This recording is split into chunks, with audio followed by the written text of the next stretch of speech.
Welcome to Saints at Manahawkin United Methodist Church.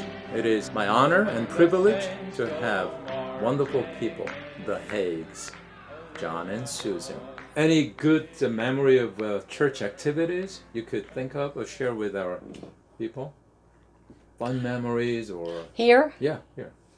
Oh my. Oh, Susan, by the way, I was told that record shows that you're involved in handbell ministry and all other things. Tell us about your handbell. You are the one indeed who started the handbell ministry. Well, I learned about handbells from when we were still living in Auburn, and John was in the Army, and I was living at home. Mm-hmm.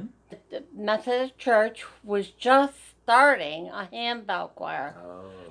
I didn't know anything about it. So my mother and I went just to see what it was like. Of course, yeah. That was the beginning, believe it or not. So when you came to Manahawkin Methodist Church, we didn't have anything like No, that. there were no handbells. So what made you think, perhaps we can start this ministry? Well, because I was crazy, I guess. But I really enjoy church music, all phases of it, and this was so new and different. So I did identify somebody in this congregation who I thought might be interested in helping me finance these handbells. I did succeed in getting them to agree to pay for the first 2 octaves. 2 octaves, yeah. And they were not the brand that we have now, but these people paid for them. It was wonderful. This church had never heard anything like this before. Sure, yeah. So when you say 1 octave, played by how many players? Well, it can be played by as many as you want, but 2 octaves have 16 bells. Oh, so each octave has 8. Oh, yeah. Where's my music education? 8 notes. Yeah. Oh, I see. All right. I'd like to interject that when she got going with the bell choir, within a couple of years, she had 3 bell choirs.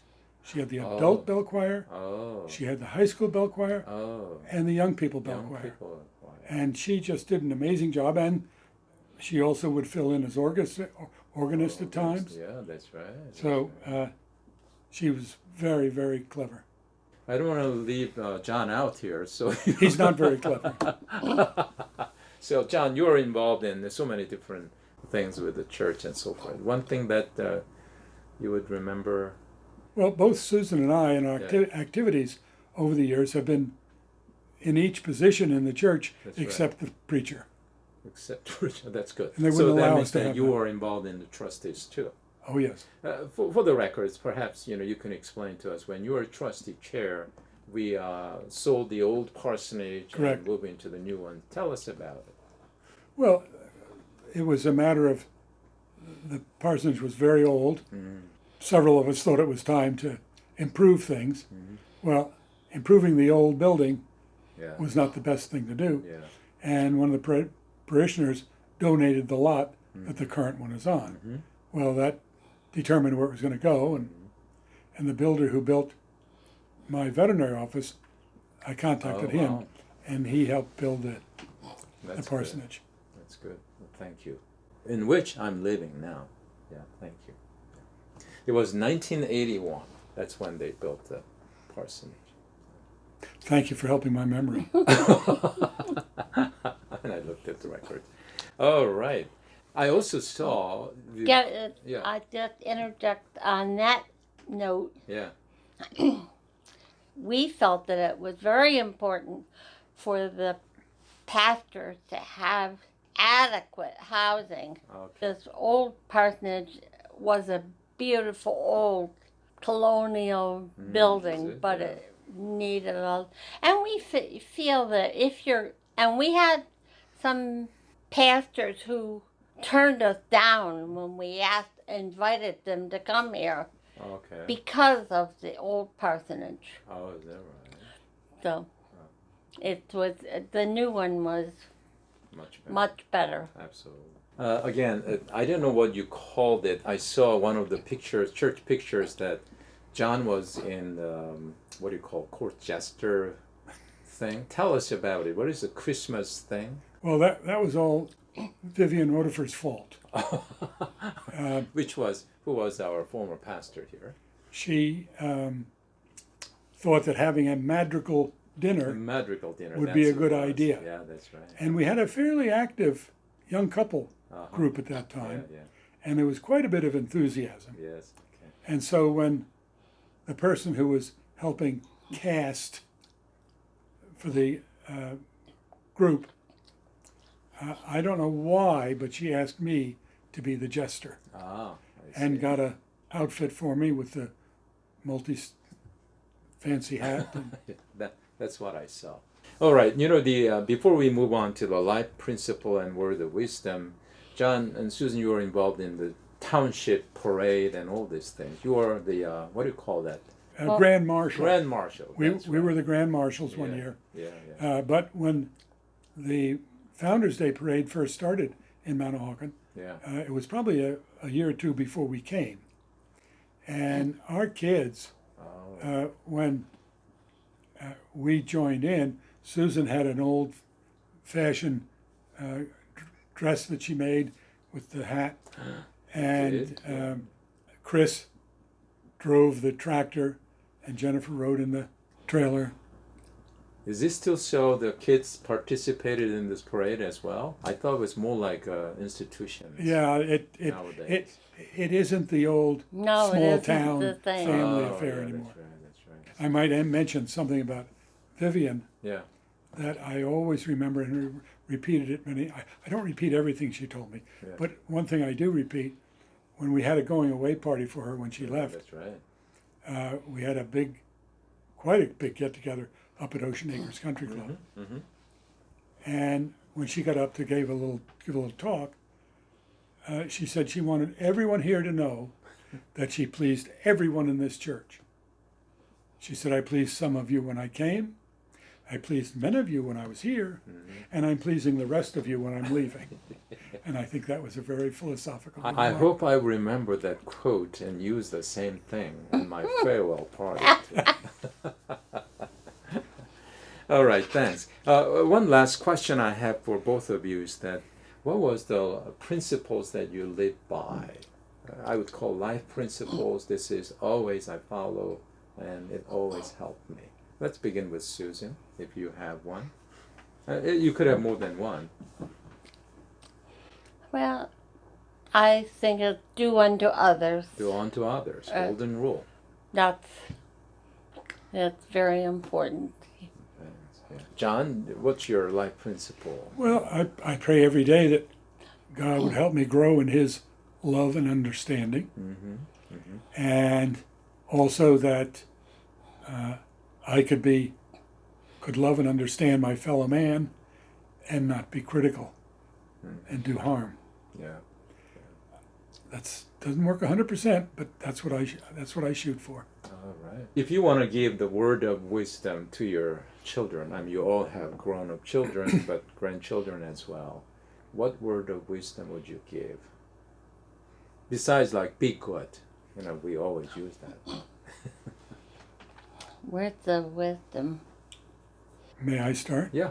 John, you can start. When our second granddaughter was born, I made her a little wooden box with inlay, and I called it a wish and worry box, Wish and worry box. and told her a note Yeah. that through life, if she would take a Post-it note and write down her wish or her worry and put it in the box Put it in the box. and open it up later, a week, 6 months, yeah. years later, Yeah. and look at them. Yeah. She would find most of her wishes were granted Oh, and most of her worries were for naught. how about that? Now, that same granddaughter, how old is she now? Great-granddaughter. Great-granddaughter. She's 3 now. She has not written down yet. Not that I know of. But I think that's a great idea. Maybe even adult could do it, Oh, anyone. right? Doesn't have to be a child. Great idea. I may start my own. Thanks. Do I have to make you a wish and worry box? I'm sure I do have wishes and I have worries and so forth. But you're absolutely true that the days later, month later, all the worries you were so worried about, they're not there anymore. Well, thank you. Yeah. Now, Susan, do you have anything that you Well, due unto weather, this Yeah. Oh, would still, be, yeah. and we just spent a weekend with our son and his family, and we are fortunate that get to see our daughter Yeah, frequently, that's and good. apparently some things that we told them at some point It's working. were rubbed off because they're nice people.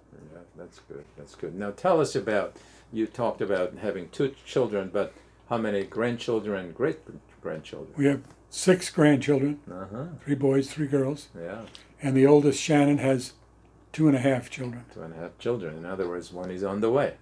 You think so? Yeah, I think so. That's good. That's good. Yeah, the others, we think are thinking about it, but I'm sure. Yeah. Do you have anything else you'd like to add on besides the way we talked about? well, I would add that we are very happy with our current minister. Folks, please pay attention to this. I was paid to say that. I know. Sorry, I may edit this out. Oh, thank you, sir. I think Well, it goes both ways.